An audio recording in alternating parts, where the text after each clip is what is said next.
Lupa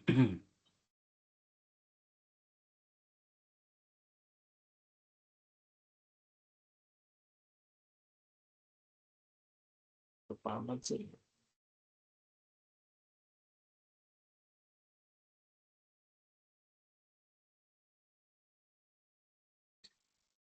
Baik, bismillahirrahmanirrahim. Assalamualaikum warahmatullahi wabarakatuh. Waalaikumsalam warahmatullahi wabarakatuh. Alhamdulillah di pagi hari ini kita bisa bertemu secara virtual dalam kegiatan sosialisasi untuk penulisan skripsi mahasiswa, yaitu untuk mahasiswa S1, yaitu Prodi Sistem Informasi dan Prodi Teknik Informatika. Salawat serta salam tak lupa kita junjukkan kepada Nabi besar Muhammad SAW, dan juga tak lupa kepada para keluarganya, para sahabatnya, dan para pengikutnya yang selalu istiqomah mengikuti sunnah-sunnahnya. Baik teman-teman sekalian, di hari ini, di tanggal 3 April 2026, pas hari ini juga di tanggal merah ya. Terima kasih kepada teman-teman semua yang sudah hadir dalam kegiatan sosialisasi penulisan skripsi mahasiswa. Harapannya nanti teman-teman semua bisa mendapatkan pencerahan terkait beberapa ada update penulisan pada skripsi di Fakultas Teknologi Informasi dan Digital. Nanti untuk linknya, untuk panduan penulisannya juga nanti akan kita share yang tahun akademik 2025-2026. Baik, selanjutnya terkait dengan sosialisasi penulisan skripsi yang akan dipandu oleh Bapak Wadek, yaitu Bapak Rudi Budi Agung, SSI MMSI. Untuk waktu dan tempatnya dipersilakan, Pak.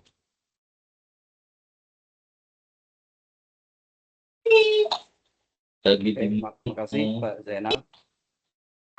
Suaranya kecil, Terdengar? Pak. Suaranya kecil? Ini Tes, udah. tes. Udah, Ya. Pak. Ya. Oke, makasih. Bismillahirrahmanirrahim. Assalamualaikum warahmatullahi wabarakatuh. Waalaikumsalam warahmatullahi wabarakatuh. Waalaikumsalam warahmatullahi wabarakatuh. Alhamdulillahirabbil alamin.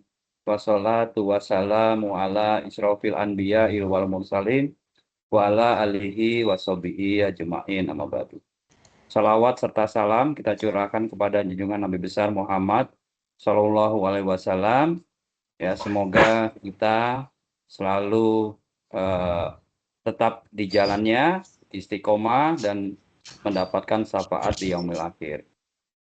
Untuk hari ini ya, saya apresiasi untuk teman-teman yang kiranya bersedia hadir, ya, dikarenakan mungkin ada yang beranggapan ini hari libur gitu ya. Tetapi biar bagaimanapun, karena ini adalah hari libur bukan Islam, ya, maksudnya kalender bukan kalender Islam. Jadi kita tetap melakukan sosialisasi di mana banyak teman-teman mungkin kalau di hari kerja kita terkendala karena rata-rata di UBS terutama FTID ini di semester akhir ini banyak kan yang sudah bekerja. Ya, kami sempat bingung nyari harinya hari apa karena diadakan hari Sabtu Minggu pun ada yang sedang bekerja juga ya. Kalau di hari Senin sampai Jumat pun juga masalah juga karena ada yang ikut ada yang tidak. Jadi kita coba ambil jalan tengah, yaitu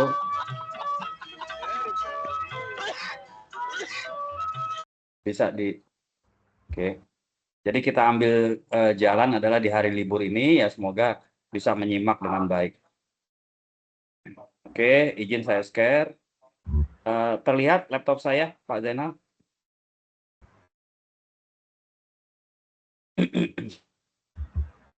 Terlihat nggak PowerPoint-nya? Lihat, Pak. Udah. Ya, makasih. Hari ini kita sosialisasi ya untuk bimbingan skripsi bagi mahasiswa Fakultas Teknologi Informasi dan Digital, ya, terutama untuk mahasiswa SI dan TI, ya.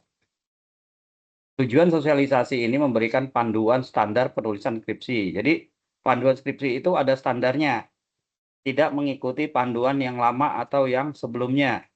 Ya, jadi nanti Pak Zainal ataupun dari Prodi akan memberikan file PDF-nya untuk dibaca dengan baik, ya. Kedua adalah menyamakan persepsi tentang mekanisme bimbingan. Nah, ini teman-teman kan ada pembimbing utama dan ada pembimbing pendamping. Nah, ini kita samakan persepsinya supaya tidak merasa kok pembimbing utama begini, pembimbing pendamping begini. Nah, itu jadi supaya tidak sama, ya. Dan sekedar informasi, kemarin kita sudah melakukan sosialisasi bimbingan skripsi ini ke dosen. Jadi Bapak dosen udah pada tahu nih, Bapak dan Ibu dosen udah tahu, ya. Nah, untuk itu hari ini kita untuk melakukan sosialisasi ke mahasiswa. Yang ketiga adalah tujuannya untuk meningkatkan kualitas penelitian dari mahasiswa itu sendiri. Nah, tahapan skripsi kemarin teman-teman sudah semuanya membuat judul, ya, tema atau judul, dan sudah di TI sudah mengisi Google Form-nya, ya. Bagi yang belum segera, ya, segera menulis supaya diproses oleh Prodi, ya. Kemudian menyusun proposal. Proposal ini disusun, ya, bab 1 sampai dengan bab 2 saja dulu, ya, proposal, ya. Jadi bab 1 itu mulai dari latar belakang sampai dengan sampai dengan kerangka pemikiran, ya, dan ininya daftar pustaka referensinya, ya, itu harus dibuat juga yang di bab 2-nya. Kemudian yang ketiga adalah persetujuan proposal. Nah, teman-teman ini nanti akan mengajukan proposal ke pembimbing utama, ya. Jadi teman-teman nanti akan setelah mengisi proposal, nanti dari Prodi akan men-setting teman-teman ini dapat dosennya siapa, dosen utamanya siapa, pendampingnya siapa. Nah, silakan diajukan proposalnya. Jadi mulai hari ini langsung diketik proposalnya, bab 1, bab 2. Ya, supaya nanti pada saat diminta atau kalian akan bertemu dengan dosen pembimbing utama sudah jadi. Ya. Kemudian penelitian dan pengumpulan data. Tahapan berikutnya adalah kalian sudah mulai menulis atau melakukan pengumpulan data, observasi atau wawancara dan seterusnya, ya.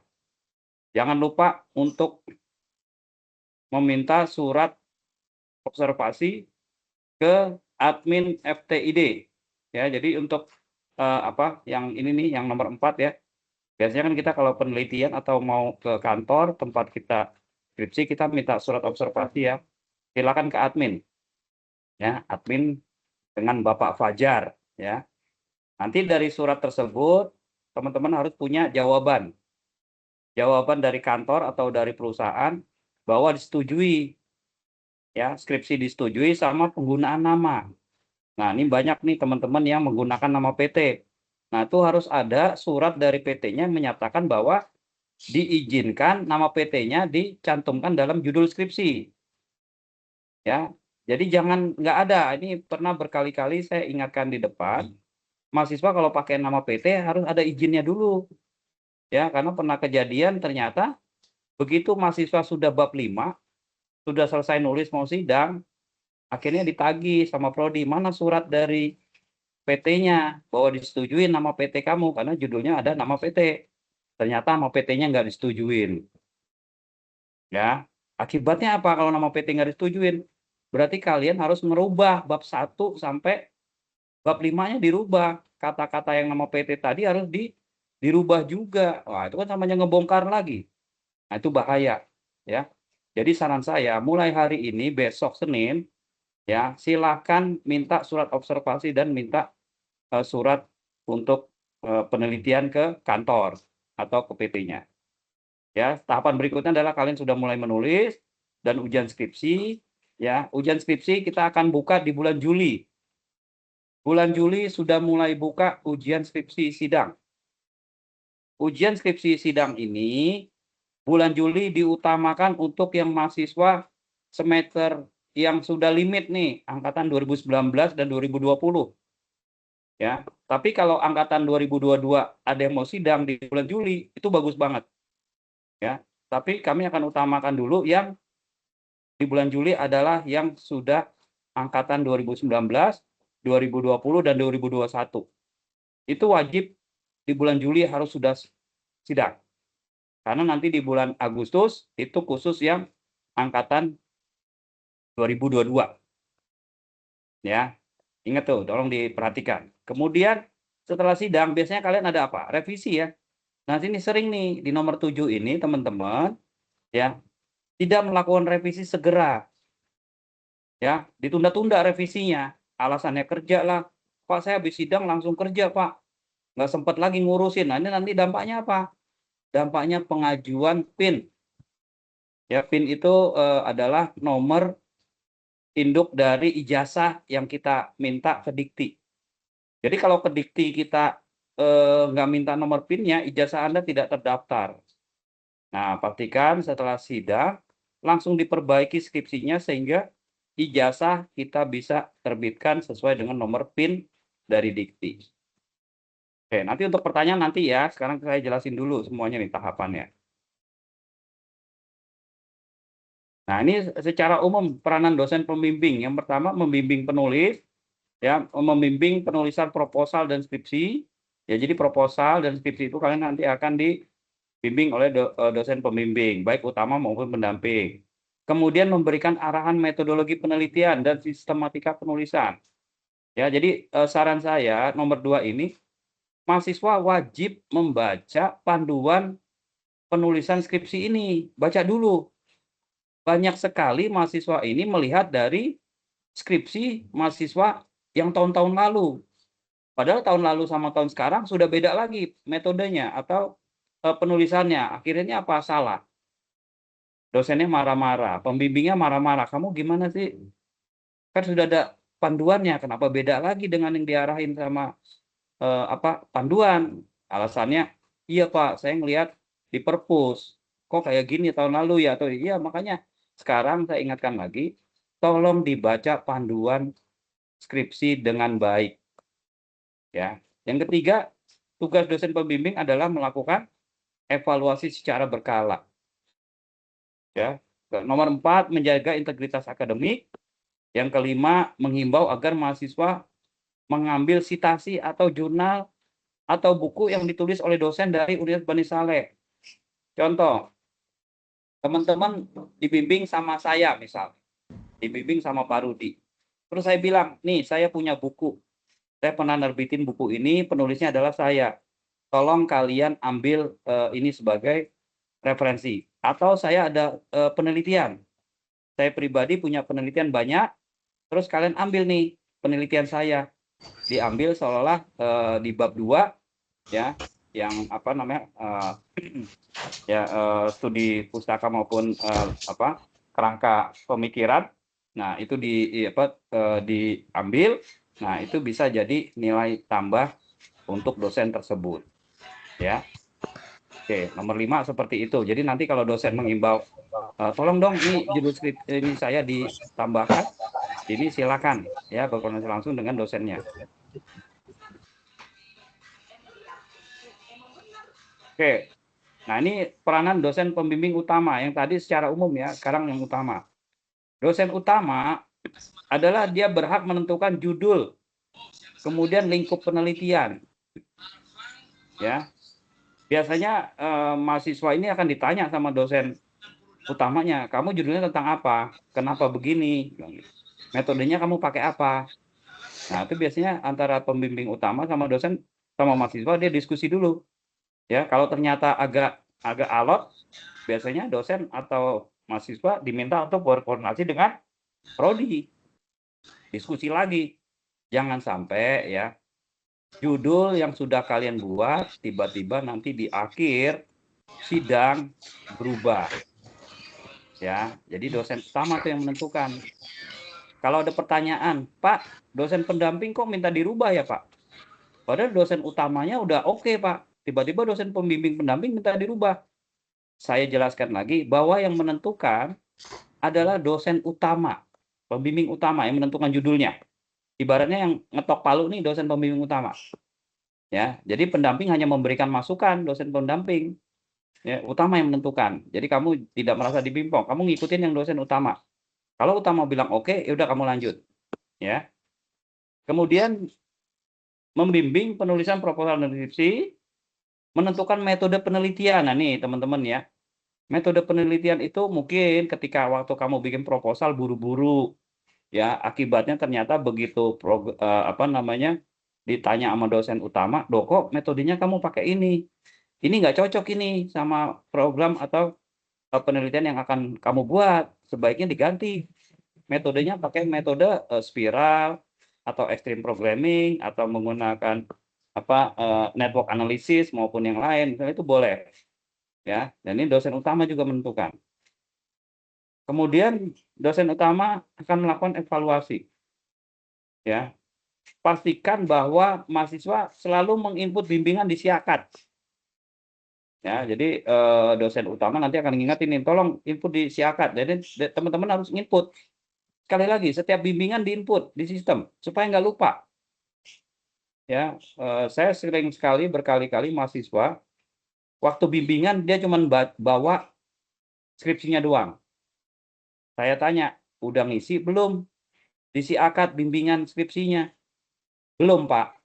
Nah, saya nggak mau.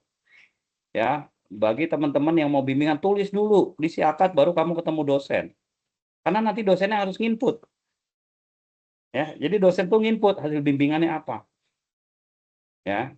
Kemudian nomor 5, memutuskan dan menyetujui apakah mahasiswa layak mengikuti sidang. Ini dosen utama nih.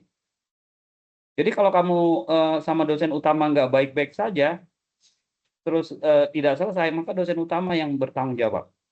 Misal ya, Pak, ini udah bulan Agustus, saya mau sidang besok, tapi kamu banyak masih masalah. Terus dosen utama bilang, ya kamu bagaimana mau saya ACC? Sementara kamu sendiri aja programnya stuck, nggak jalan. Terus penulisannya masih banyak salah. Nah, dosen utama yang berhak menentukan. Ya, kalau kata utama belum bisa, ya kamu nggak bisa. Terus kamu bilang mungkin, Pak, tapi dosen pendamping bilang oke, Pak. Ya kalau dosen utama bilang enggak, ya enggak. Nah, jadi dosen utama nanti yang memutuskan, kamu layak sidang atau tidak. Ya, yang berikutnya adalah dosen utama harus menjaga integritas akademik. Ya. Dosen pendamping. Nah, ini tugas dosen pendamping. Namanya juga pendamping ya. Berarti dia nanti banyak diskusi dengan kalian dan dosen utama ya, terkait dengan tema dan lingkup skripsi, membimbing penulisan proposal dan skripsi, sama juga tugasnya. Jadi dosen utama dan dosen pendamping tugasnya sama. Ya, membimbing kalian dari sisi penulisan ya, maupun sistematika maupun dari sisi metodologinya. Yang keempat, melakukan evaluasi berkala yang sama. Teman-teman harus bimbingannya itu beriringan atau bersamaan dengan dosen utama dan pendamping. Jangan begini, ini sering nih mahasiswa bermasalah begini. Dia bimbingannya sama dosen utama terus. Sampai 8 kali bimbingan sama dosen utama. Begitu dosen utama udah selesai, dia langsung pindah ke dosen pendamping. Apa yang terjadi? Waktunya habis. Karena bisa jadi dengan dosen utama, kamu tiap 3 minggu atau sebulan sekali baru ketemu. Sementara kita ini sekarang udah bulan apa? Maret ya, April ya. April, Mei, Juni, Juli, 4 bulan. 4 bulan ini nggak mungkin kamu mengerjakan 8 kali bimbingan utama, 8 kali pendamping. Nggak boleh. Usahakan habis dosen utama langsung ketemu dengan pendampingnya. Apapun caranya. Ya, jangan beranggapan begini, Pak, dosen pendampingnya susah ketemu, Pak. Ya gimana caranya kamu supaya bisa ketemu? Apakah dengan online, ya, atau telepon, atau pakai video call, atau pakai Google Meet, atau Zoom, atau pakai MS Teams seperti ini? Silakan. Intinya harus dua-duanya sama. Misal begini, kadang-kadang begini, dosen utama bilangnya A, dosen pendamping bilang B. Maka kamu koordinasi lagi dengan dosen utamanya, Pak. Kemarin dosen pendamping bilangnya begini, kira-kira gimana nih Pak? Dosen utama yang menentukan, oh yaudah pakai yang ini, misalnya begitu. Ya, jadi seperti itu. Jadi langsung bab 1 selesai, bab 2 selesai, bab 3 selesai, bab selesai. Pernah juga kejadian begini, mahasiswa nyelesain programnya dulu. Pak, saya bikin programnya dulu, Pak. Jadi dia nggak pernah bimbingan, bab 1, bab 2, bab 3, nggak pernah bimbingan. Karena dia ngerjain programnya dulu. Begitu sudah bulan Juli, Agustus, dia baru nongol ke dosennya.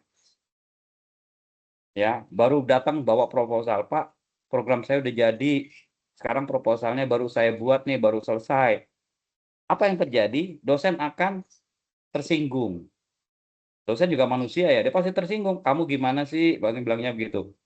Ini udah bulan Juli, teman-teman udah mulai mau sidang. Kamu baru nongol dengan alasan programnya baru jadi.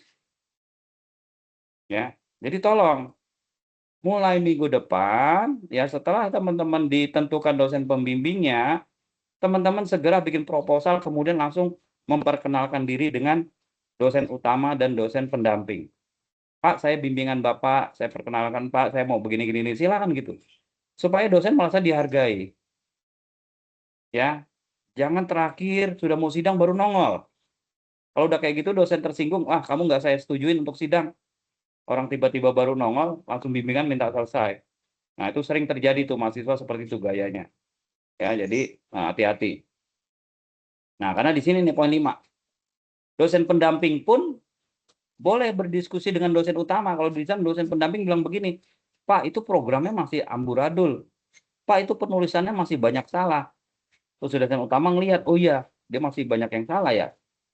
Jadi dosen pendamping bilang apa? Jangan disidangkan dulu Pak, masalah ini.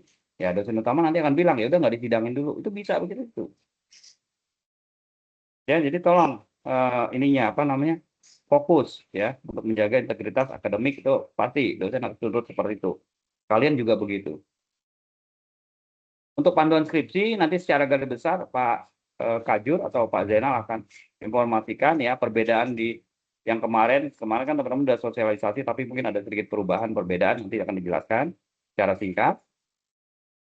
Mekanisme bimbingan, nah nanti tolong teman-teman ya inisiatif boleh membuat WA group, misal ya Pak saya bikin WA group dengan Bapak ya berdua. Nanti kalau ada mahasiswa yang lain ditambahin. Jadi misalnya dosen ini ada 5 bimbingannya ya udah bikin WA group ya. Dan ini nomor 2 pertemuan 8 sesi 8 kali bimbingan kalian per dosen. Jadi kalau ada dosen utama pendamping berarti kamu punya 16. Karena kan kali 2 ya. Tiap dosen 8 ya, ditambah 8 lagi untuk pendamping.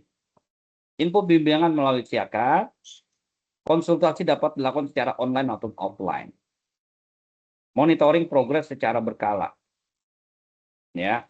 Jadi supaya tertib, ya biasakan ketika kalian ber-WA nih WA. Ya. Etika WA seperti apa sih? Biasakan mengucapkan salam nomor 1. Habis salam, perkenalkan diri kamu. Pak, nama saya Rudi. Saya mahasiswa program studi sistem informasi dengan nomor induk mahasiswa atau NIM ya sekian angkatan 2021 atau angkatan 2020 atau 2022 ya atau semester berapa silakan. Setelah itu nomor 3 apa? Baru jelaskan tujuan kamu. Maaf Pak, saya bertanya, apakah saya bisa bertemu dengan Bapak besok hari di jam sekian. Terakhir ucapkan salam. Terima kasih Pak, mohon arahannya atau terima kasih Bu ya. Ditunggu kabar baiknya. Seperti itu. Jangan kalian tiba-tiba WA ke dosen, Assalamualaikum Pak, Bapak ada di kampus. Kesinggung nggak dosen kamu ngomong begitu? Kan dosen itu tidak menyimpan semua nomor mahasiswa. Apalagi kamu datang-datang tiba langsung, Assalamualaikum Pak, saya Rudi, Bapak ada di kampus Pak.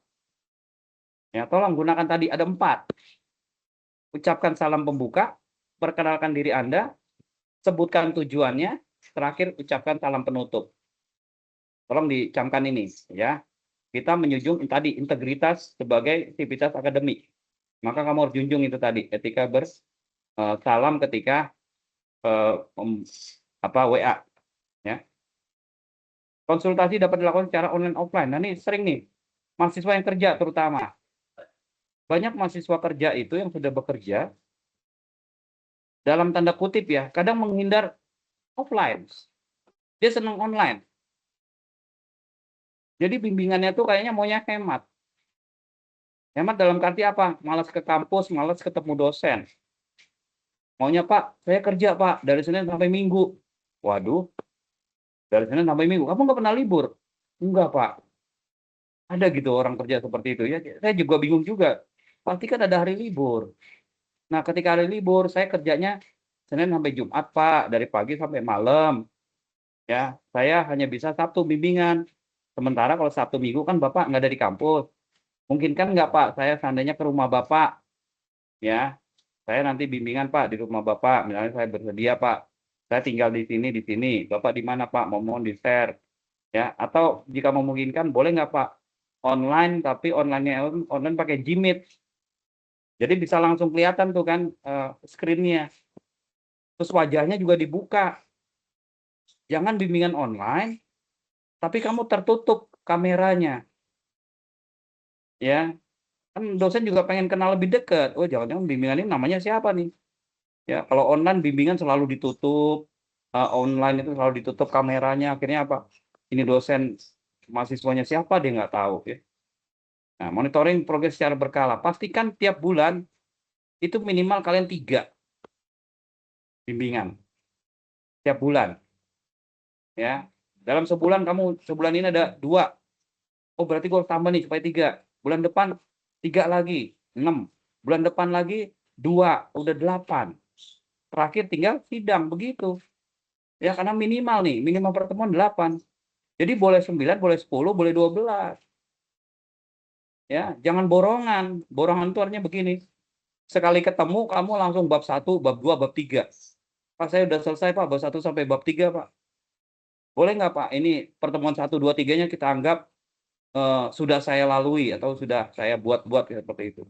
Jangan seperti itu ya. Saya nggak suka kayak gitu. Jadi harus konsisten. Ya. Permasalahan umum. Nah, yang sering terjadi. Mahasiswa tidak membaca panduan skripsi. Ini sering sekali ini nih. Mahasiswa ini tidak baca nih. Saya juga bingung itu. Rata-rata mahasiswa itu sangat malas sekali membaca. Padahal panduannya sudah sangat jelas. Ya. Mahasiswa tidak fokus dan menghindar ketika ada masalah. Ini sering juga. Ya. Misalnya apa? Dia ada masalah di kantor. Ya, ada masalah di kantor ya, maaf ya, mungkin amit-amit lah. Ya, tiba-tiba dia dapat SP, surat peringatan dari kantor. Dia drop fokusnya, terus hilang. Sebulan, 2 bulan tidak ketemu dengan dosen. Minimal teman-teman itu ngasih kabar, Pak, maaf Pak, kondisi saya sedang tidak memungkinkan karena saya bla bla bla bla. Ya, izin saya bimbingan nanti sekitar tanggal sekian, kalau begitu. Ya, jadi tetap harus ada intensitas bertemu dengan dosen pembimbing supaya dosen pembimbing tidak merasa diabaikan, ya. Jangan menghindar. Misal begini,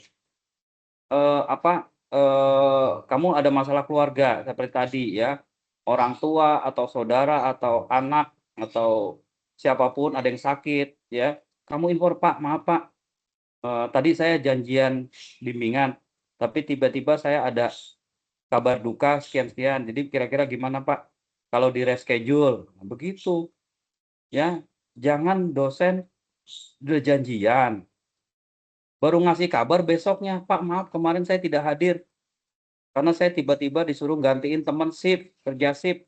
Ya paling nggak sebelum kamu meng-cancel tadi, kamu tuh harus info ke dosen. Pak maaf Pak, saya harus tugas karena ada teman satu shift saya yang tidak hadir, jadi saya hari ini harus masuk. Mohon maaf Pak, saya tidak bisa hadir. Bisa nggak Pak diganti menjadi hari ini, hal begitu, atau ditentukan kapan? Gitu. Ya, dosen itu saya kasih tahu ya. Dosen itu kalau kamu perlakukan dengan baik, dia akan baik. Tapi ketika kalian sudah mengabaikan, kalian sudah mencuek atau tadi itu tidak baik komunikasinya, dosen juga akan begitu, kayak ngebales. Wah, ini anak biasa janji jam sekian, janji jam 9, datang jam 10.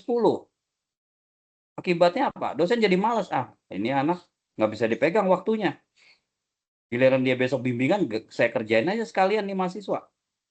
Nah, jadi tolong, kalau kalian janjian jam 9, maka jam 8.30 paling nggak sudah di kampus. Itu caranya. Ya, saya sering sekali nih mahasiswa bimbingan, janjian jam 9. Datangnya setengah 10. Dengan alasan apa? Tadi baru ke fotokopian, Pak. Baru ngeprint. Ya kan lucu sekali. Saya suruh nunggu jam 9, janjian jam 9. Dia baru datang setengah 10 apa jam 10. Dengan alasan baru di print tadi karena toko fotokopi baru buka. Ya, harusnya kan kalian berpikir, kalau gue besok bimbingan, maka gue malam ini harus sudah ngeprint. Ya, jadi jangan berpikir dosen suruh menunggu. Nah, itu sering bermasalah begitu tuh. Dosen jadi tidak empati, dosen jadi tidak suka dengan kalian karena ketika kalian akan bimbingan, kalian menyebabkan dosen itu menunggu. Zaman saya dulu kuliah kebalik. Kalau kita mau bimbingan, maka kita harus nongkrongin duluan. Kita harus hadir lebih dulu, baru dosen. Kalau di sini kadang-kadang aneh juga, saya juga bingung. Ya, janjian jam 9, jam 10 baru hadir. Dan ngasih kabarnya tuh udah kejadian baru ngasih kabar. Ya, jadi kayak kita tuh kayak ditodong gitu ya. Jadi tolong nggak etikanya diperbaiki. Kurangnya konsistensi bimbingan. Nah, ini konsistensi tadi. Harusnya tiap bulan datang, ada yang datangnya itu udah terakhir, baru nongol. Dengan alasan bla bla bla banyak kan kalau kita kejar lagi. Saya waktu itu kerja, Pak. Kerjanya keluar kota. Sama dosen dikejar. Oke, kalau keluar kota mana surat tugas kamu? Kalau kamu keluar kota, mana bukti kamu kerja di sana? Oh, maaf Pak, saya kalau keluar kota nggak pakai surat Pak, langsung berangkat aja. Nah itu kan jadi kayak gitu, ya. Jadi tolong nggak kejujurannya dipastikan. Ya Anda jujur, sesuai prosedur, ya ada berkas-berkas yang bisa ditunjukkan bahwa kalian tuh bermasalah ketika tidak hadir atau apa. Ya nanti di kerja begitu juga loh ya. Jadi bukan di mahasiswa kerja kamu akan begitu dunianya. Yang keempat seringnya adalah waktu antara dosen tidak sinkron, terutama mahasiswa yang bekerja. Ini berkali-kali nih. Ya, dosen maunya jam sekian. Ya udah nanti ya sebelum jam 4 sore saya tunggu di kampus. Baik Pak, siap, nanti saya jam istirahat saya ke kampus. Ujung-ujungnya apa? Datangnya jam 5. Dosen udah pulang baru kamu jam 5 datang. Kemudian WA ke dosen, Pak maaf Pak, tadi saya tiba-tiba disuruh kerjaan. Jadi saya nggak bisa jam 4, saya udah di kampus nih Pak jam 5. Harusnya kan informasi itu di depan ya. Sebelum kejadian kamu info, supaya dosen tidak berlama-lama nunggu. Nah ini sering terjadi seperti ini. Ya, terutama yang bekerja. Pak, saya kerjanya hanya Senin Jumat, Pak. Kalau Bapak malam kan nggak bisa, Pak. Ya udah saya Sabtu Minggu, Pak. Ya, ini saya sekedar sedikit cerita, ya. Dulu pernah mahasiswa bimbingan saya membimbing mahasiswa ini kerja di Cikarang. Di Cikarang kerjanya. Saya tinggal di Cibubur. Ya, saya tinggal di Cibubur. Mahasiswa ini confirm ke saya, Pak, saya setiap malam boleh ke rumah Bapak. Karena saya kerja, Pak, tiap hari, Pak. Saya kerjanya di pabrik. Kamu tinggal di mana? Saya tinggalnya sih di daerah Babelan, tapi saya kerjanya di Cikarang. Kamu kuat dari Cikarang ke Cibubur? Bisa, Pak. Malam-malam saya datang. Dan itu setiap hari mahasiswa itu datang ke rumah saya. Dia pulang jam 5 dari pabrik, jam 5, sampai rumah saya setengah 8. 2,5 jam dia perjalanan sampai Cibubur. Saya layani dengan baik. Pulang dia jam 10 malam baru pulang dari rumah saya. Nah, yang kayak gitu-gitu tuh dosen akan menghargai kerja kalian. Jangan manja. Wah, Bapak rumahnya jauh ya, Pak. Saya kerja, Pak. Saya di Cikarang. Bapak di Jakarta. Kalau saya ke sana, waduh habis waktu, Pak, saya, Pak. Saya nggak bisa nih, Pak, kalau kayak gini. Akhirnya, Pak, nggak ketemu. Ya, jadi tolong kalian berkomunikasi dengan baik. Ya. Yang terakhir, masalah yang terakhir adalah ini nih. program aplikasinya tidak jalan. Kemudian kalian bingung harus kemana. Ini sering sekali nih. Nomor 5 nih sering sekali saya melihat seperti itu. Ya, apa yang terjadi? Kalian menghindar. Program yang nggak jalan, kalian menghindar. Sekali lagi, kalian ketika ada masalah konsultasi ke dosen utamanya atau pendamping. Pak, ini program saya stuck di sini, Pak. Saya nggak bisa nih, Pak, ngerjain ini. Terus dosen utamanya, karena dosen utamanya juga bukan ahli programming, ya udah, kamu terserah deh cari gimana supaya bisa selesai. Ya, itulah fungsinya ketika kamu selama kamu kuliah, kamu memiliki teman yang banyak, itu fungsinya seperti ini. Ketika ada program yang nggak jalan, kamu bisa bertanya ke teman satu angkatan. Atau kamu bisa nanya ke senior, kakak kelas. Nomor 5 ini sering terjadi karena kenapa? Kalian selama kuliah tidak pernah berinteraksi sama teman. Hubungan sama teman kayak cuek. Hubungan sama kakak kelas apalagi. Begitu program yang nggak jalan, kamu seperti orang yang habis dunia ini akan runtuh. Coba seandainya ketika kamu kuliah dulu, sering bergaul sama teman, akrab dengan teman, ketika nggak masalah, teman kamu akan kasih tahu, oh ini cuman kurang di sininya aja doang nih. Harusnya ada tanda petik, kamu lupa ditambahin tanda petik di programnya. Oh, ini tambahin conditional if-nya, if then-nya harusnya begini-begini. Kan kalau sesama teman kamu baik hubungannya, sama kakak kelas baik hubungannya, kayak gini-gini ini nggak terjadi. Nah, sekarang bagaimana kalau terjadi? Nah, kalau sudah terjadi, minta tolong ke dosen, Pak, kira-kira saya bisa bertemu dengan dosen siapa ya, Pak, yang paham tentang begini-begini program ini, Pak. Kalau Bapak nggak tahu, paling nggak kasih solusi lah, Pak. Saya bisa diskusi dengan dosen siapa. Nah, saya pun pernah begitu. Ya, pernah begitu, Pak. Kita, oh kamu apa? Saya bikin programming Java, Pak. Kebetulan saya passion, saya bukan di Java programming. Saya di database sama di data mining. Tiba-tiba bimbingan saya ini dia pakai Java programming. Ya udah udah. Kalau Java programming coba kamu hubungin Pak M Nur. Nanti saya akan diskusi dengan Pak M Nur dulu supaya kamu diterima. Begitu. Ya, intinya setiap ada masalah kamu diskusi, kamu sampaikan. Kalau seandainya begini, Pak, dosen utama pendamping nggak nyelesain masalah saya, Pak. Silakan kamu eskalasi naik ke prodi, ke Bu Sekar atau Bu Mami. Bu Sekar, saya dosen pembimbing utama pendamping ini, saya seperti di pingpong. Saya nyelesain nggak selesai-selesai. Silakan kamu diskusi dengan Bu Mami atau Bu Sekar, sesuai prodi. Nanti kita cari jalan keluarnya. Ya, itu permasalahan. Dan satu lagi, nggak boleh mahasiswa itu minta diganti dosennya. Pak, saya bisa nggak Pak diganti dosennya, dosen utamanya, atau pendampingnya diganti? Kenapa? Susah Pak, susah ketemu. Sebenarnya bukan susah ketemu, kurang ngomong aja, kurang diskusi dengan baik, itu aja sebenarnya. Ya, jadi nggak ada cerita dosen itu minta diganti oleh mahasiswa. Ya, tetap ikutin karena kita pasti kasih sesuai dengan yang terbaik untuk kalian. Ya, ini kalau kayak gini sama ketika Anda bekerja. Anda kerja nih, Anda posisinya staff. Tiba-tiba kamu ditaruh di departemen bagian A. Terus kamu request ke direktur, Pak Direktur, bisa nggak itu supervisor saya diganti? Atau manajer saya diganti, Pak? Saya nggak bisa kerja sama dia, Pak. Nggak bisa. Nah, mahasiswa juga begitu, posisinya Anda itu seperti staff. Baru konflik sedikit sama dosen utama atau pendamping, kamu langsung minta diganti. Ya, jadi nggak ada cerita seperti itu. Ya, kecuali emang misalnya maaf nih, dosennya sakit. Pak, saya udah ketemu dosen ini, ternyata dosen ini sakit, Pak. Dan kemungkinan baru 3 bulan dia masuk atau pasti akan melakukan penggantian. Itu namanya force majeure ya. Atau keadaan darurat, itu pasti kita ganti. Ya, tapi kalau fine-fine aja, atau nanti nih tiba-tiba haji, Pak dosen ini haji Pak, dia berangkat haji. Wah berarti saya kurang lebih 2 bulan Pak nggak bimbingan. Ya kamu bisa secara komunikasi gimana Pak, bisa nggak sebelum naik haji, intensitas nih Pak, saya selesaiin Pak ini. Ya kan nggak mungkin dosen utama pendamping dua-duanya haji. Biasanya salah satu tuh, misalnya yang utama naik haji, pendampingnya enggak, misalnya begitu ya.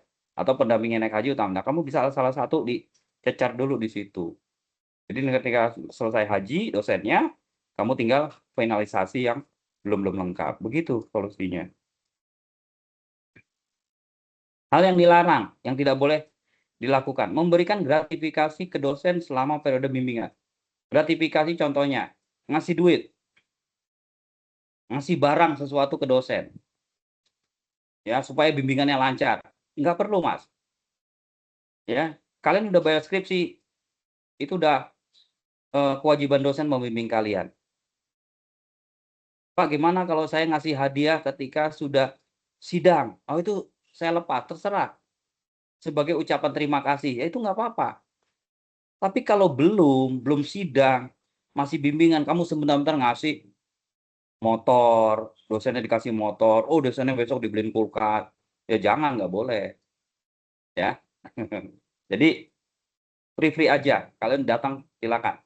Pak, kalau saya mau ngasih sedikit makanan, misalnya gorengan Pak, supaya nanti diskusinya gampang, itu udah di luar inilah saya lagi ya, monitor saya.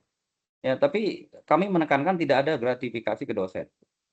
Yang kedua, menjiplak, mengambil karya ilmiah. Nah, ini sering nih mahasiswa nih, ya.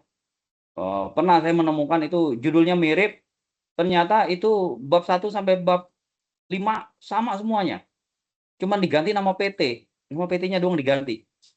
Metodenya sama, tujuannya sama, latar belakangnya sama, cuman diganti nama PT-nya. Ya, itu benar-benar langsung saya bongkar dan saya minta ulang semuanya. Proposalnya minta dibikin ulang. Ya, tidak boleh karena nanti sanksinya apa? Ini pencabutan gelar sarjana. Bagi teman-teman, ya saya kasih tahu. Judul skripsi kalian tuh nanti akan ada di transkrip judul skripsi. Ya, itu akan ada di transkrip nilai. Transkrip nilai ini ya akan kita upload ke Dikti. Ya, pangkalan data Dikti. Dari situ nanti kalau seandainya ada orang Dikti mengecek ya, judulnya ini kok sama nih. Ini ada mahasiswa Bani Saleh, judulnya ini. Ternyata pernah ada mahasiswa dari kampus lain yang lulus 3 tahun yang lalu, judulnya sama, hampir sama. Begitu dicek, ya diganti cuma dalam-dalamnya tadi, kata-katanya yang nama perusahaannya diganti. Semuanya sama. Maka kamu bisa dicabut gelarnya meskipun kamu sudah setahun lulus. Bahkan udah 3 tahun, 4 tahun pun bisa kelihatan. Kan sering ya kita mendengar ada orang itu sudah 5 tahun, 10 tahun, baru ketahuan ternyata skripsinya atau penulisannya itu ternyata ngambil dari punya orang. Itu bisa dicabut gelar sarjananya. Meskipun kamu sudah 10 tahun bekerja, cabut gelar sarjananya. Nah, jadi ini hati-hati menjiplak. Membuat dokumen palsu terkait surat observasi dan kesediaan penggunaan nama perusahaan. Nah, kalian kan nanti saya bilang minta surat observasi ke admin ya, admin Fakultas Teknologi Informasi Digital FTID. Ya, terus nanti ada kesediaan pengguna. Ya, ada mahasiswa yang pernah saya menemukan ternyata apa? Karena mahasiswa ini malu ketemu perusahaan, itu tanda tangannya di asal-asal. Stempel tidak ada. Kenapa stempel nggak ada? Alasannya, ini Pak, orangnya lagi sakit. Tadi saya ke kantor, stempelnya nggak ada karena orangnya juga megang stempel lagi sakit. Ya kan bisa hari berikutnya. Pokoknya alasannya ada aja. Ya, jadi tolong, ya dokumen nggak boleh palsu. Harus benar-benar real. Ada tanda tangan sama stempel. Ya, nggak boleh tanda tangan doang, nggak ada stempel karena bisa jadi itu palsu. Ya. Mengambil menggunakan aplikasi orang lain dan diakui sebagai karya ilmiah sendiri. Ya, seperti tadi saya bilang, ya, aplikasi udah ada, tinggal diganti nama PT. Ujung-ujungnya apa? Ya itu tadi dirubah semuanya. Ya, mengatasnamakan itu saya yang buat, Pak. Gitu ya. Nanti pada saat sidang ketahuan, Mas. Pada saat sidang ketahuan. Karena dosen yang nyidang itu biasanya paham itu. Nah, jadi hati-hati, jangan sampai nanti kamu dinyatakan gagal sidang karena ternyata aplikasinya sudah pernah dipakai orang lain. Ya, jadi hati-hati. Oke. Nah, saya rasa dari saya itu dulu ya. Nanti kita buka sesi tanya jawab ya. Setelah itu mungkin baru kita mulai untuk penulisan skripsinya. Ya, saya serahkan ke Pak Zainal, silakan Pak. Baik, Pak. Terima kasih. Baik, terima kasih tadi dari Pak Wakil Dekan atau Pak Rudi Budi Agung yang telah menyampaikan tadi terkait sosialisasi penulisan skripsi. Mungkin saya share dulu ya Pak, tadi yang penulisan skripsi yang ada beberapa perbaikan. Boleh?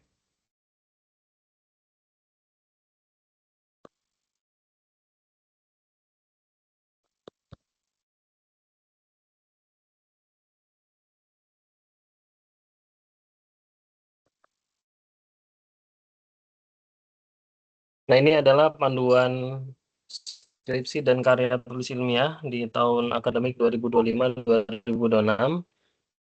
Nanti akan kita share juga kepada teman-teman semua supaya nanti bisa mengikuti panduan yang terbaru. Jadi di panduan skripsi dan karya tulis ilmiah 2025, jadi karena di tahun akademik ini hanya ada yang melakukan tugas akhir, ini hanya ada S1, jadi hanya ada panduan skripsi yang kita bahas maksudnya. Jadi di sini, ini saya langsung saja.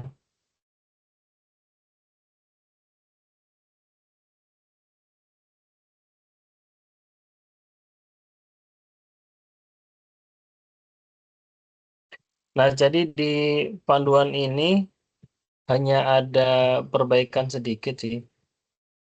Contohnya di bibliografi atau di daftar pustaka gitu ya. Jadi di daftar pustaka ini itu teman-teman semua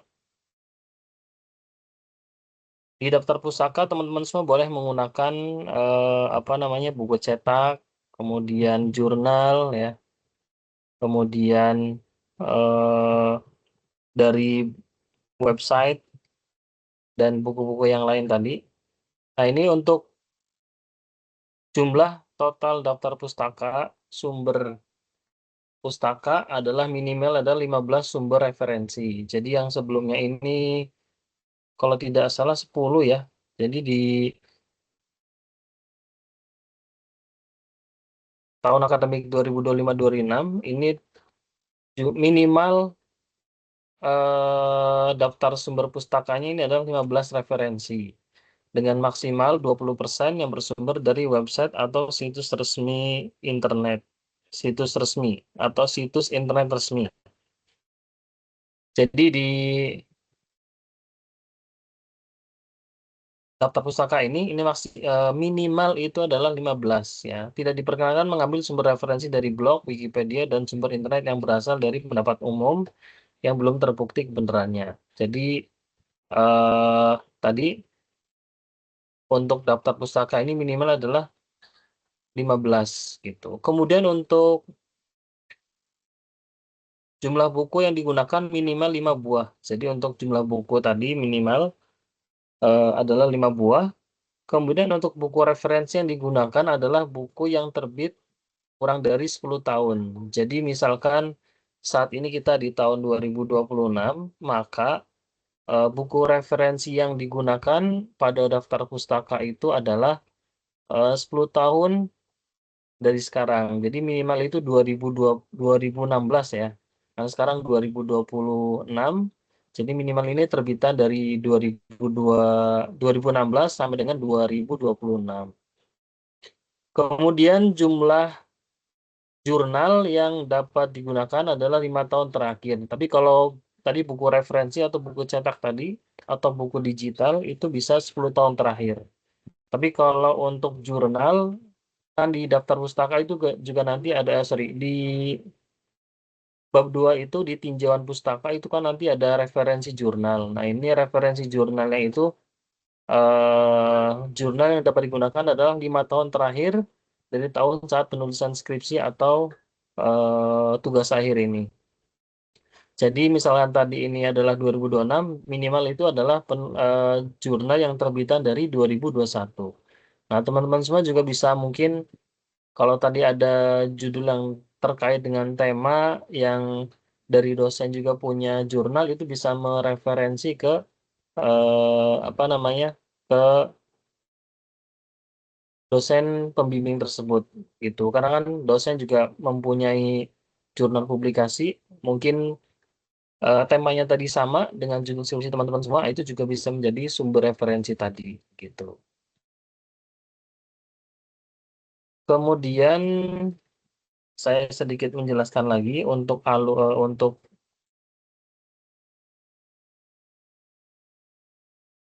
kerangka. Jadi di penulisan skripsi ini rangkanya tadi adalah yang pertama ada cover judul, kemudian ada halaman judul, kemudian lembar persetujuan skripsi, lembar pengesahan skripsi, lembar pernyataan keaslian skripsi, kemudian ada abstrak, kata pengantar, daftar isi, daftar tabel, daftar gambar. Nah, di bab 1 ini ada pendahuluan, itu berisi tentang ada latar belakang, permasalahan penelitian. Di poin 121 ada identifikasi masalah, di 1.22 terkait ruang lingkup masalah, dan di 1.2.3 rumusan masalah. Kemudian di 1.3 itu tujuan dan manfaat penelitian, yaitu di sini ada tujuan penelitian dan manfaat penelitian. Kemudian di poin 1.4 terkait sistematika penulisan. Kemudian di bab 2 itu landasan teori dan kerangka pemikiran. Di 2.1 terkait tinjauan pustaka, 2.2 landasan teori, dan 2.3 kerangka pemikiran. Kemudian di bab 3 itu metode penelitian. Nah, di metode penelitian ini di poin 3.1 terkait analisa kebutuhan, 3.2 perancangan penelitian. Di perancangan penelitian ini nanti menggunakan SCLC, kemudian di 3.3 ada teknik analisis, dan 3.4 jadwal dan biaya penelitian. Kemudian di bab 4 itu hasil dan pembahasan, di 4.1 terkait hasil, 4.2 pembahasan, dan 4.3 implikasi penelitian. Dan di bab 5-nya kesimpulan. Di 5.1 ada kesimpulan dan 5.2 ada saran. Kemudian ada daftar pustaka, daftar riwayat hidup, dan lampiran. Nah, ini untuk judul.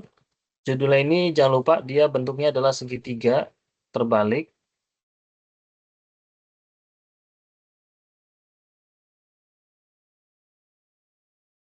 Ini lembar persetujuan skripsi. Kemudian ada lembar pengesahan skripsi. Jadi ketika nanti teman-teman semua mau sidang itu harus sesuai dengan struktur tadi ya. Semuanya itu harus ada gitu. Walaupun nama penguji sidang itu dikosongin, memang belum ada gitu. Kemudian ini pernyataan keaslian skripsi.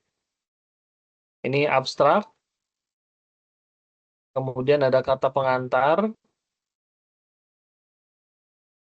daftar isi, daftar tabel, daftar gambar. Kemudian di bab 1 terkait pendahuluan. Nah, di pendahuluan ini itu di poin 1.1 ini ada latar belakang. Jadi di latar belakang ini berisi uraian mengenai masalah topik skripsi tadi. Jadi pernyataan tentang gejala atau fenomena yang akan diteliti boleh diangkat dari masalah teoritis atau dari masalah praktis. Penjelasan tentang alasan pemilihan topik tersebut dan situasi yang melatar belakangi munculnya permasalahan yang akan dicarikan solusinya.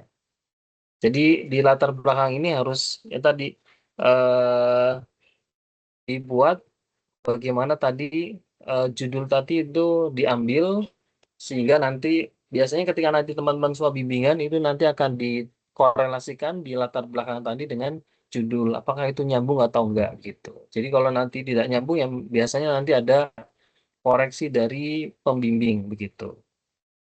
Kemudian di 1.2 itu terkait identifikasi dan pembatasan masalah. Nah, di 1.21 ini ada identifikasi permasalahan. Nah, ini kegiatan mengenali sejumlah masalah yang dapat dicarikan jawabannya melalui penelitian. mengenali masalah ini tertumpu pada masalah pokok yang tercermin pada bagian latar belakang masalah. Jadi ada keterkaitannya nih antara identifikasi masalah sama tadi latar belakang. Jadi di identifikasi permasalahan ini adalah permasalahannya gitu ya. Jadi dicari tadi itu permasalahannya itu apa, sehingga nanti eh, terhubung dengan latar belakang tadi gitu. Biasanya di di identifikasi permasalahan ini terkadang ada yang salah juga mengidentifikasi gitu. Nah, nanti teman-teman semua tadi dicari dulu permasalahannya itu apa, kemudian ditulis. Jadi ketika bimbingan itu nanti juga dicek sama pembimbing apakah ada kesalahan atau tidak tadi di dalam mengidentifikasi permasalahan. Kemudian di 1.2.2 itu terkait pembatasan masalah. Nah, di sini di pembatasan masalah adalah dengan keterbatasan yang ada pada penelitian, maka semua masalah yang telah diidentifikasi tidak dapat diteliti semua. Jadi, supaya tadi penelitiannya itu tidak mencakup sangat luas, maka dibutuhkan pembatasan masalah, supaya tadi dia bisa fokus dengan permasalahan tersebut, begitu. Atau eh, sehingga di skripsi tadi, karena skripsi ini juga adalah bobotnya 6 SKS, maka perlu dibatasan masalah tadi supaya dari kedalaman dan keluasan materi skripsi ini itu sesuai dengan bobot 6 SKS tersebut, tidak terlalu luas gitu ya. Kemudian perumusan masalah, jadi rumusan masalah ini menjadi materi pokok penelitian dalam bentuk narasi. Inti masalah dapat dinyatakan sebagaimana yang telah disampaikan dalam identifikasi dan batasan masalah, namun telah dilengkapi dengan pernyataan lain sebagaimana yang dikemungkinan dalam batasan masalah. Jadi di rumusan masalah ini, kita ini tadi akan membuat seperti apa tadi, gitu. Apakah aplikasi atau implementasi jaringan dan lain sebagainya, nanti dijawab ketika di rumusan masalah ini nanti dijawab ketika di pembahasan tadi begitu. Kemudian tujuan dan manfaat penelitian, kalau tujuan dan manfaat dari penelitian ini nanti juga bisa dicek dari skripsi skripsi di yang sudah dilakukan, itu juga ada di perpustakaan. Nanti teman-teman semua bisa melihat ini relatif lah ya terkait tujuan dan manfaat. Kemudian sistematika penulisan. Kemudian di bab 2 ini terkait landasan teori dan kerangka pemikiran. Yang pertama di 2.1 ini ada tinjauan pustaka. Nah, tinjauan pustaka ini dia penjelasan tentang hasil penelitian lain yang pernah dilakukan oleh peneliti sebelumnya, yang ada kaitannya dengan penelitian yang akan dilakukan. Nah, jadi di bagian ini tadi mengambil sumber referensi dari penelitian yang terdahulu, itu tadi jumlahnya adalah minimal hasil penelitian tadi penelitian atau jurnal itu berjumlah 5 dan diterbitkan 5 tahun terakhir. Jadi tadi diambil dari 5 jurnal, kemudian teman-teman semua dilakukan analisis tadi dan dimasukkan ke dalam tinjauan pustaka tadi. Itu. Kemudian ini bukan 21 ya, tapi 2.2 itu landasan teori. Di landasan teori ini tadi penjelasan terkait sumber acuan terbaru di pustaka primer serta artikel, jurnal, monograf, dan tulisan asli lainnya untuk mengetahui perkembangan penelitian yang relevan dengan judul atau tema penelitian. Jadi tadi judulnya itu apa, kemudian nanti ditambahkan di landasan teorinya tersebut. Kemudian di poin 2.3 kerangka pemikiran. Ini merupakan suatu penjelasan tentang kerangka pemikiran untuk memecahkan masalah yang sedang diteliti, termasuk menguraikan objek penelitian untuk melengkapi uraian kerangka pemikiran.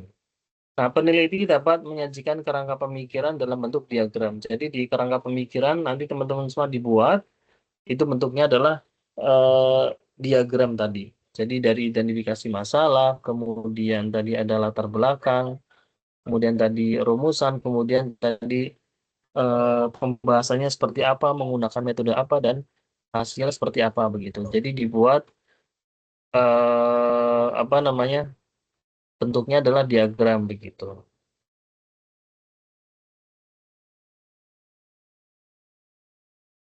Kemudian di bab 3 terkait dengan metode penelitian, pada 3.1 ini terkait dengan analisa kebutuhan penelitian. Jadi di analisa kebutuhan, ini merupakan penjelasan tentang apa saja kebutuhan pengguna dalam mengimplementasi suatu sistem yang berisi suatu uraian lengkap tentang business knowledge dan business function.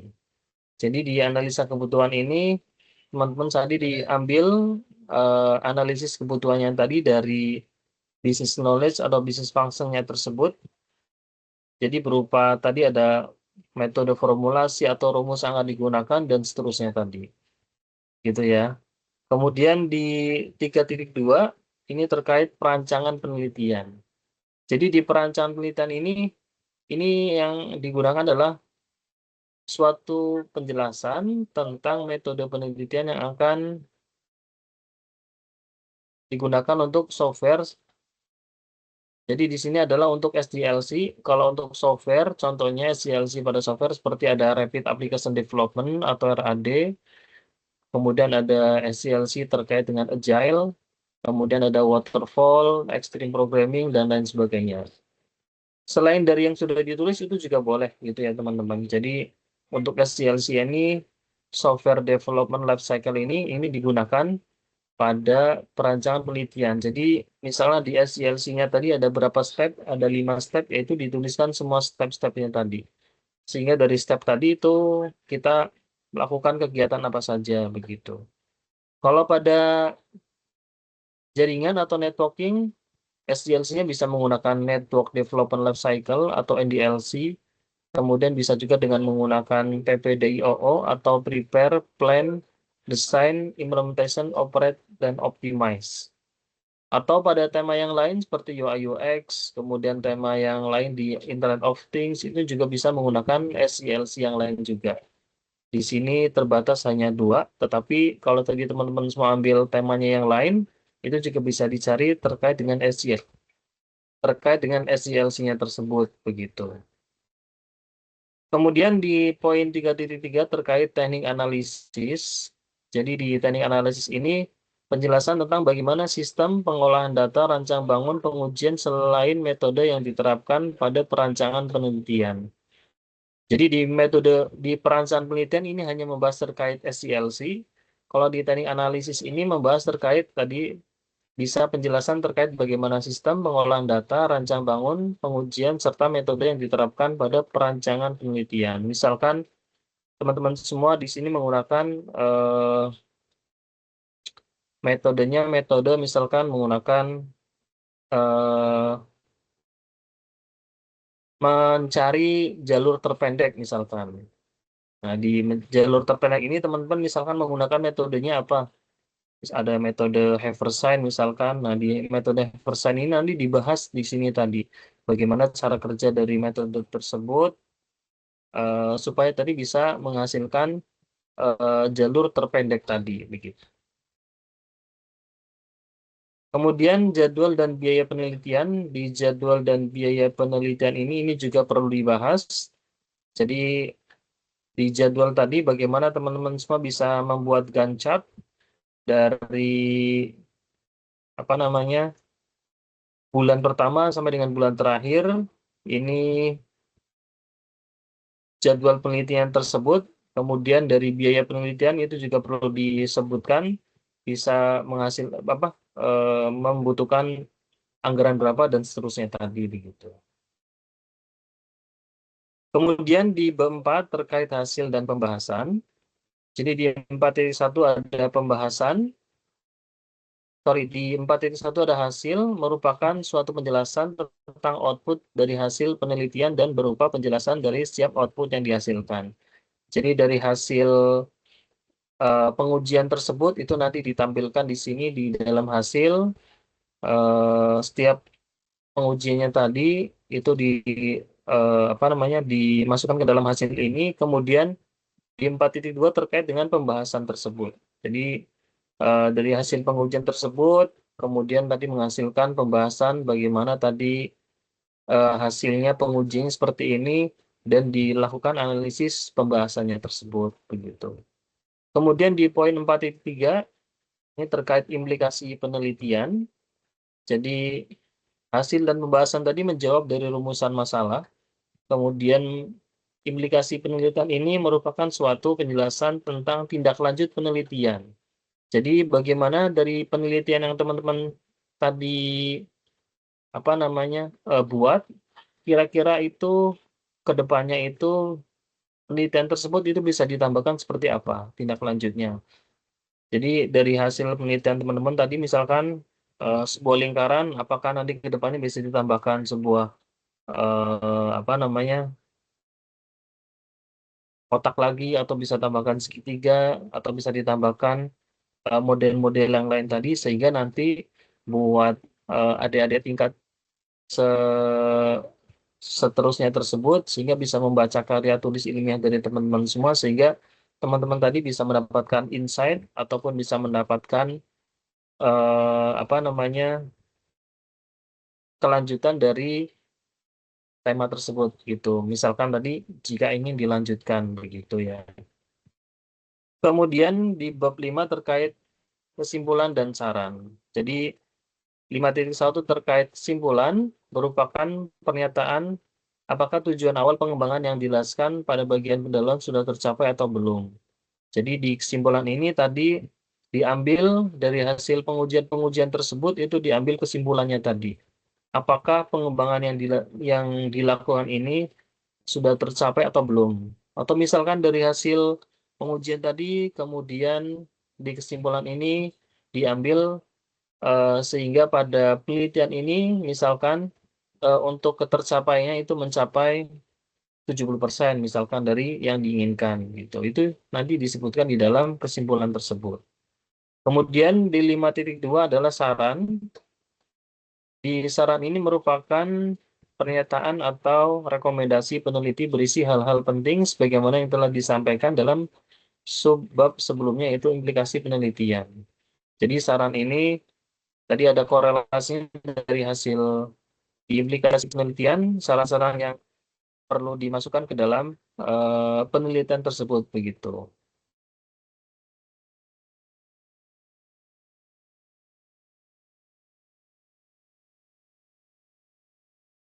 Gitu. Kemudian yang terakhir adalah penutup.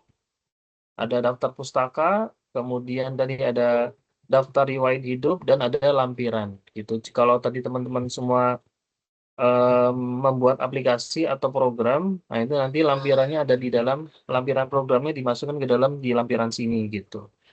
Bagi yang konfigurasi jaringan nanti juga lampirannya dimasukkan ke dalam sini gitu di lampiran tersebut. Bagi yang Internet of Things itu juga nanti ada programnya nanti dimasukkan ke dalam lampiran juga di lampiran di akhir ini begitu. Nah, kira-kira seperti itu. Jadi memang dengan panduan yang tahun sebelumnya itu juga memang tidak terlalu jauh, hanya ada sedikit perubahan tadi. Dan kalau di tahun sebelumnya tadi, di tahun sebelum-sebelumnya itu ada perbedaan di kerangkanya tadi, ada yang sistem dan non-sistem. Tetapi di mulai tahun kemarin dan mulai di tahun sekarang itu sudah tidak ada perbedaan, sehingga merujuknya untuk kerangka penulisan skripsinya tadi itu sesuai yang sudah saya jelaskan tadi begitu. Kira-kira seperti itu teman-teman semua. Mungkin karena masih ada waktu sampai dengan jam 11 bagi teman-teman yang mau bertanya dipersilahkan. Assalamualaikum warahmatullahi wabarakatuh. Pak Zainal dan Pak Rudi, mohon maaf Pak, saya mau bertanya, boleh?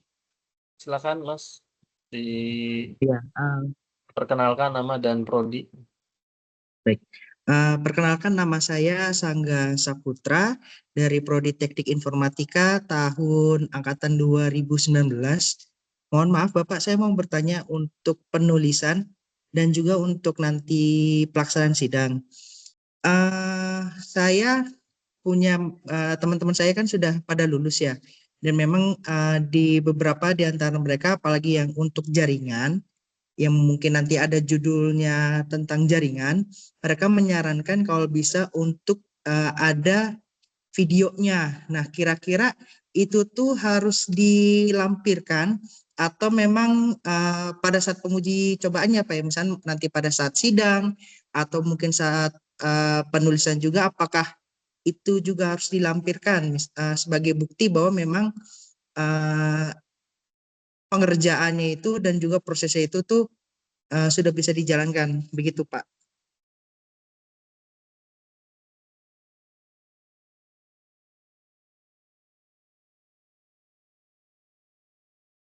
Baik, terima kasih dari Mas Angga.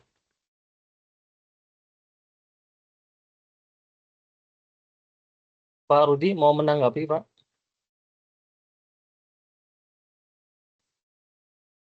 Oke, makasih. Ini kalau terkait dengan jaringan, Mas ya. Biasanya kan kalau jaringan itu kita ada configure ya. Configure itu misalnya ketika Anda setting di lapangan, itu boleh divideokan ya. Tetapi ketika sidang tetap harus dipraktekkan lagi konfigurnya. Yang masalah adalah ketika sidang kan kita nggak mungkin bawa perangkat ya. Bawa perangkat apa mikrotiknya atau bawa device-nya kita bawa terus kita konfigur di depan dosen. Ya itu kemungkinan sulit dilaksanakan kecuali Anda bisa model pakai AnyDesk. Ya AnyDesk itu kan bisa di remote ya. Nih Pak, contohnya nih Pak, saya konfigur ya. Kamu masuk ke servernya orang yang sudah kamu info, ya terus kamu setting di situ. Ini begini. Nah itu boleh juga, ya. Nah, apakah seperti itu yang Anda maksud? Pertanyaan tadi ya. Kalau memang ada pekerjaan yang memang benar kamu kerjakan, nah itu boleh dijadikan video, tapi tetap ketika akan sidang tetap harus bisa mempraktekkan. Itu jawabannya, Mas. Ya, Jadi jadi Pak, mohon maaf Pak Zainal, mohon maaf ya ya Pak ya. silakan. Begini Pak, soalnya memang karena saya ini kan saat ini bekerja di lingkungan instansi sekolah ya. Jadi saya pun juga agak cukup riskan kalau misalkan saya harus mencoba settingan gitu ya Pak, misalnya menggunakan AnyDesk, remote ya Pak ya dari jauh. Mungkin nanti akan saya coba diskusikan dulu oleh pihak sekolah, apakah memang boleh saya untuk mengizinkan remote ataupun memang terpaksa harus saya melakukan dokumentasi melalui video ya Pak ya, karena memang di sekolah saya ini juga memang agak sedikit terbatas gitu untuk akses internetnya ini gitu. Makanya mungkin saya mau menanyakan aja sih Pak, apakah boleh didokumentasikan melalui video, tapi saat melakukan konfigurasi tetap akan saya dokumentasikan seperti juga juga sih Pak. Iya. Jadi tetap ya diizinkan boleh. Ya jangan lupa videonya harus ada tanggalnya. Paham nggak? Rekaman itu kan ada tanggal di mungkin di bawahnya kameranya di baris bawah tuh ya. Di baris bawahnya biasanya kan ada tanggal ininya ya, ada kayak counter Baik Pak, time-nya. betul. Ya itu harus Ya, ada. ya Pak. Karena itu bukti otentik. Takutnya ini kejadian udah 2 tahun lalu baru kamu lampirin seolah-olah nanti kamu ngerjain baru kemarin padahal udah 2 tahun lalu, itu nggak boleh. Ya jadi secara validasi harus ada tanggal kejadiannya ya. Diusahakan tetap ada izin Mas ya. Karena itu bukti bahwa itu real ya, bukan sekedar buat-buatan gitu ya. Meskipun nanti pada saat sidang ya dipraktekkan ini Pak, ininya sekaligus tunjukin boleh. Ya. Oke, Berarti silakan. Pak, mohon tambahan sekali lagi. Berarti pada saat nanti di pelaksanaan atau di sidang nanti, saya hanya melakukan konfigurasi aja tanpa harus uji coba ke sekolah. Misalnya contoh ya Pak, misalkan saya tidak bisa nih melakukan saya harus melakukan remote nih, begitu Pak berarti. Ya, silakan nanti ke dosen utamanya ya. Halo? Oh ya baik Pak, oke Pak. Disampaikan ke dosen utama. Mungkin dosen utama punya solusi. Ya, kalaupun tidak Oke. bisa, nanti silakan karena nanti ketika sidang itu biasanya ada dosen penguji 2 orang, dosen pendamping 1. Oh gitu, baik. Ya, jadi nanti bisa disampaikan. Oke, lanjut ke yang lain. Ya, Baik, mungkin terima kasih. menambahkan ini buat Mas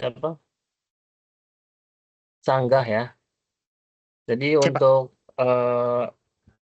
apa namanya? Mungkin secara implementasi bisa dilakukan di sana, Mas. Tetapi nanti Mm-mm. kalau ketika teman Mas yang mau sidang, itu kan nanti bisa dibuat simulasi. Nah, simulasinya tadi Oke. itu bisa dibuat simulasi. Tadi kan ada peralatan yang dibawa, atau kalau tadi harus terhubung ke, kalau misalkan tadi terhubung ke server bisa menggunakan virtual box dan seterusnya tadi gitu. Jadi nanti ketika pas sidang itu bisa dibuat tadi simulasinya tadi begitu. Nanti Oh, juga bisa berarti lebih detailnya nanti bisa pas ketika bimbingan dengan dosen pembimbing gitu. Nanti diarahkan juga. oh begitu ya Pak ya. Baik, baik Pak. Iya. Berarti Oke. dalam bentuk simulasi aja ya Pak ya berarti ya. Iya. Ketika pas nanti Baik, baik. sidang bisa simulasi. Tapi ketika tadi pengujian ya tadi hasil dari pengujian yang sudah dilakukan secara real di tempat penelitian begitu.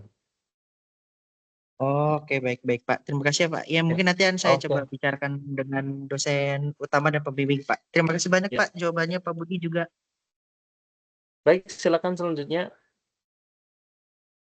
Pak Assalamualaikum Pak. Sumardi. Assalamualaikum warahmatullahi wabarakatuh. Terima kasih Pak Jenal dan Pak Rudi atas kesempatannya. Saya ingin bertanya Pak, ini untuk penentuan dosen utama ya, dosen pendamping utama ataupun dosen pendamping yang kedua, itu boleh nggak mahasiswa itu menentukan sendiri Pak? Izin Pak. Untuk pembimbing, baik pembimbing utama maupun pembimbing pendamping itu nanti akan apa namanya disesuaikan dari program studi masing-masing gitu. Nanti akan diarahkan sudah dibuat tadi dari program studi masing-masing. Kalau Pak Sumardi dari prodi apa, Pak? Saya dari Prodi SI Pak. Oh iya, nanti untuk pembimbing itu nanti akan diberikan dari program studi langsung begitu, Pak. Soalnya kan saya udah pernah ini Pak ngobrol lah istilahnya sama dosen Bani Saleh. Nanti kalau skripsi nanti bahannya nanti ada, nanti kita tinggal tentuin aja dosen pembimbing utamanya siapa gitu kan. Nanti sumbernya ada gitu Pak. Kalau berubah lagi ditentuin nama kampus, otomatis proyeknya itu berubah lagi dan baru lagi gitu Pak. Ya Maaf nanti Pak Sumardi. dikonsultasikan. Maaf Pak Sumardi. Iya Pak. Kalau pembimbing kan selama produknya udah ada kan nanti pembimbing bisa memastikan lagi itu layak atau tidak. Jadi jangan berpikir, waduh nanti kalau dosen pembimbingnya beda lagi, proyek atau aplikasinya udah jalan berubah lagi. Ya jangan berpikir seperti itu. Iya Pak. Ya justru kan tugasnya utama itu memastikan bahwa kualitas dari apa yang Anda buat ya sesuai dengan kaidah orang level S1. Ya, kalaupun nanti ada perubahan, oh ternyata yang Anda buat ini masih kurang ini nih, tambah-tambahin ya silakan berkoordinasi. Misal, maaf nih ya, maaf. Ya, misalnya Bapak ternyata dosen pembimbing utama pendamping ini tidak sesuai dengan yang tadi dosen yang mengerjakan ya dalam tanda kutip ya. Mungkin Anda mengerjakan orang lain atau siapapun. Ternyata diarahin begitu kok beda. Ya itu tugasnya dosen utama memastikan bahwa Anda bikin program atau produk yang Anda buat itu sesuai dengan yang diarahkan. Ya, jadi nggak ada istilah mahasiswa berhak menentukan dosen pembimbing, itu nggak bisa. Harus kita yang nentuin. Baik Pak. Ya. Terima kasih Pak. Oke. Silakan yang lain. Baik, silakan yang lain.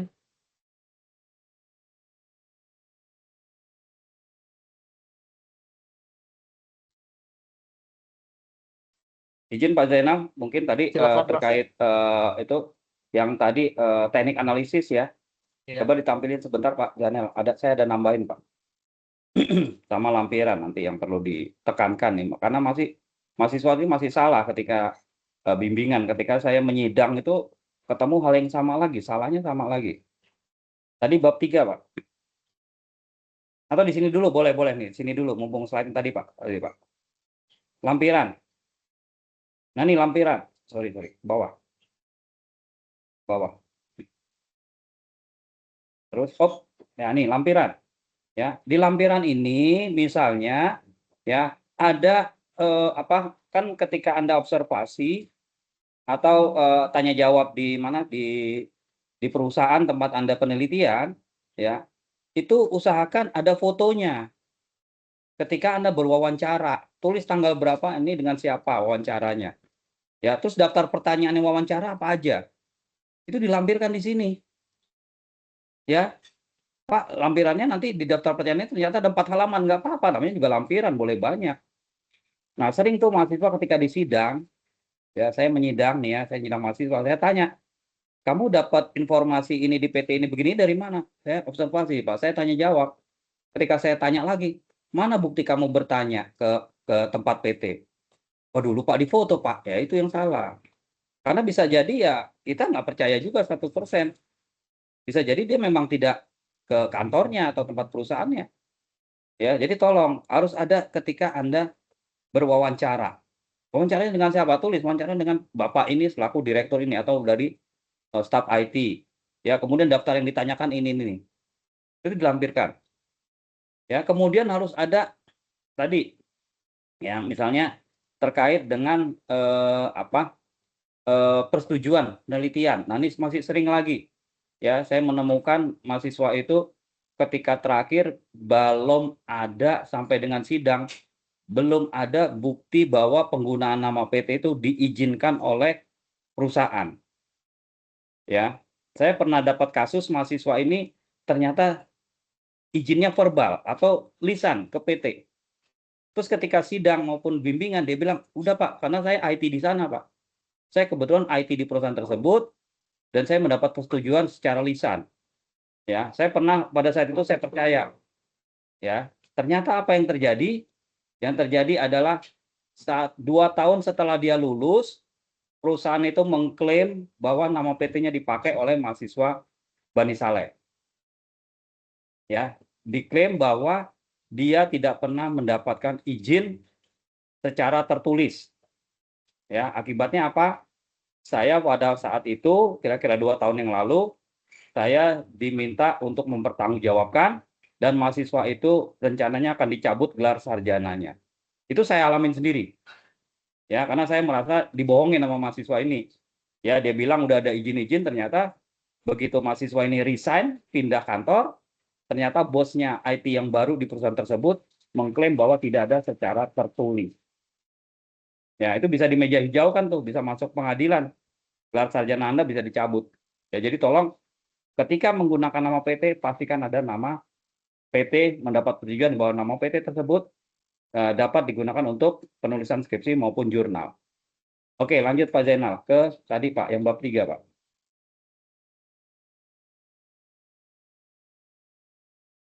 Teknik analisis. Oh, ya. Nah, di sini. Di perancangan penelitian 32, perancangan penelitian itu ya adalah isinya terkait dengan metode penelitiannya tadi. Ya, kalau di SI berarti kan ada SDLC-nya. Ya, boleh pakai spiral, pakai agile, pakai apa namanya extreme programming dan seterusnya. Ya. Tetapi kalau di teknik analisis, nah teknik analisis adalah metode secara program atau aplikasi yang sedang kamu buat. Contoh, Pak, saya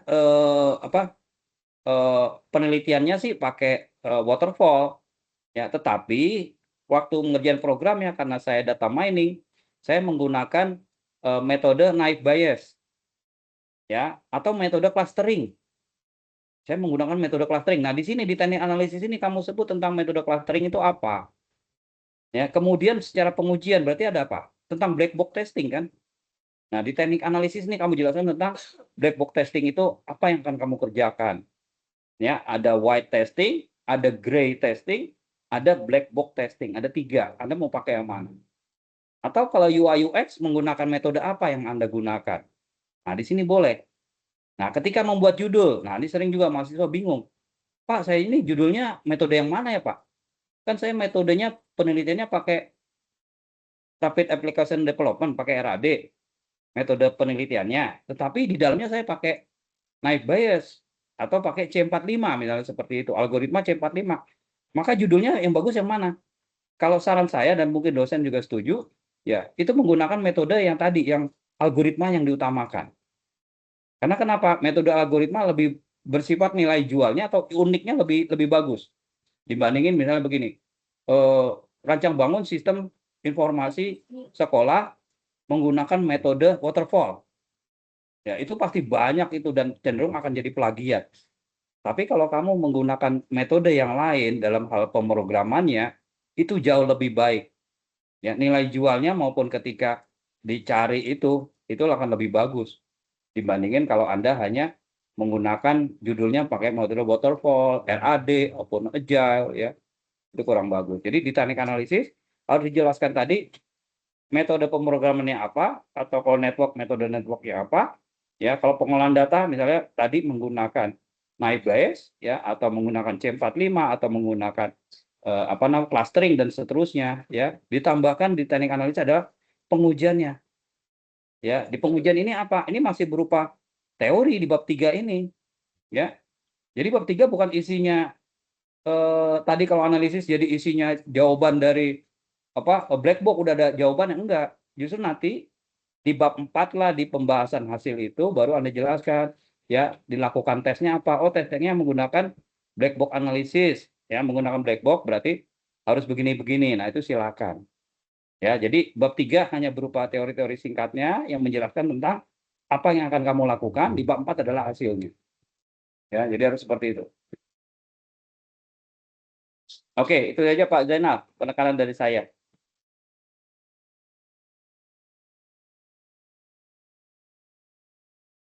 Halo, tes. Masih kedengar suara saya? Masih Pak, masih Oh, terdengar jelas. Pak Zainal yang keluar ya? Tiba-tiba hilang. Iya Pak.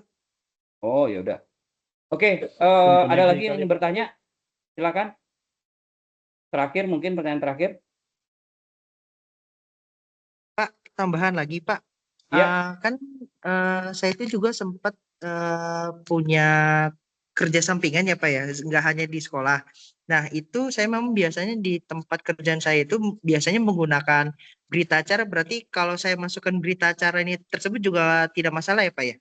Iya, memang sebaiknya ada berita acara bahwa sudah melakukan serah terima atau selaku melakukan testing. Ada namanya UAT ya, User Acceptance Test ya. Iya. Ya, itu Iya. dilampirkan, dimasukkan di bab 3 sebagai Bab 3. rencananya. Nanti di hasilnya di bab 4. Oh gitu. Berarti kalau nanti saya misalkan di lingkungan pendidikan saya itu bentuknya itu berita acara boleh ataupun kuesioner itu juga boleh berarti ya Pak ya? Ya, tadi kalau kuesioner kan baru ibaratnya perancangan ya. Terus berita acara kan rencana berita acara yang akan dibuat seperti ini. Itu bab 3. Tapi Oh di hasilnya bab di bab 4. Hasilnya di bab 4. Oh, oh ya baik baik baik Pak. Oke Ya, oke. jadi hati-hati. Nah, kebanyakan mahasiswa bingung. Malah hasilnya di bab 3.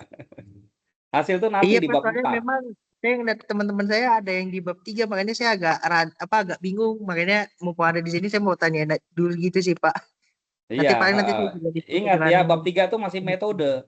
Metode itu berarti Oh belum baik. ada hasil. Hasilnya nanti di bab 4. Oh baik Ya. baik baik. Ya Pak, baik Pak. Terima kasih Pak. Sama-sama. Ada lagi? Ayo. Karena jarang bertemu dengan saya, nanti bingung.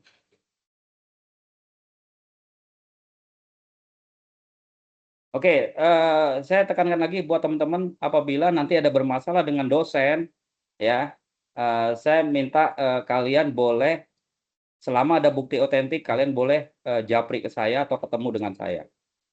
Ya, misal diperlakukan tidak baik nih dengan dosen.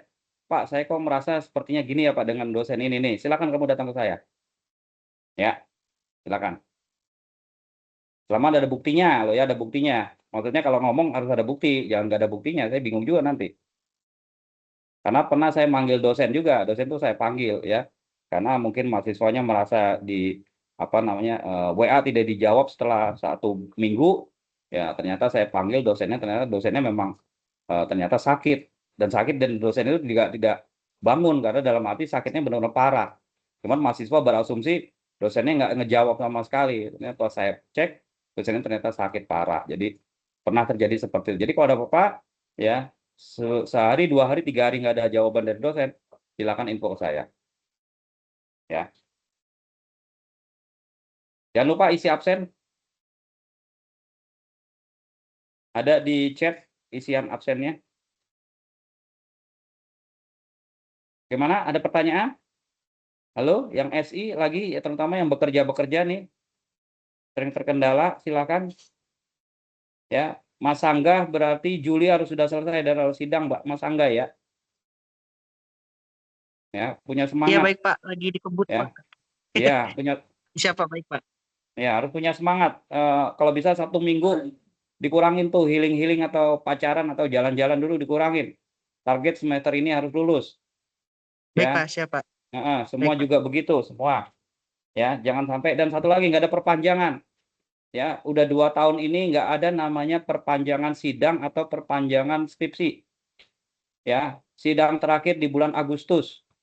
Bulan Juli adalah sidang pertama, terakhir bulan Agustus. Agustus untuk yang angkatan 2022. Angkatan 19, 20, 21 itu harus sampai dengan Juli harus sudah selesai dan sidang. Ya.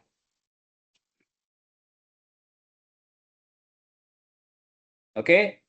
Kalau tidak ada, saya rasa cukup. Ya, ini Pak Zainal tidak ada. Kita cukup ya, benar ya? Cukup? Oke, kalau tidak ada, saya tutup aja. Kita selesai dengan membaca hamdalah. Alhamdulillahirrahmanirrahim. Makasih. Bila taufik walhidayah. Assalamualaikum warahmatullahi wabarakatuh. Tetap semangat ya. Harus selesai. Waalaikumsalam warahmatullahi Ya, insya wabarakatuh. Allah Ya, bisa terima kasih Pak. wisuda bareng. Insya Allah bisa wisuda bareng semuanya. Amin. Amin.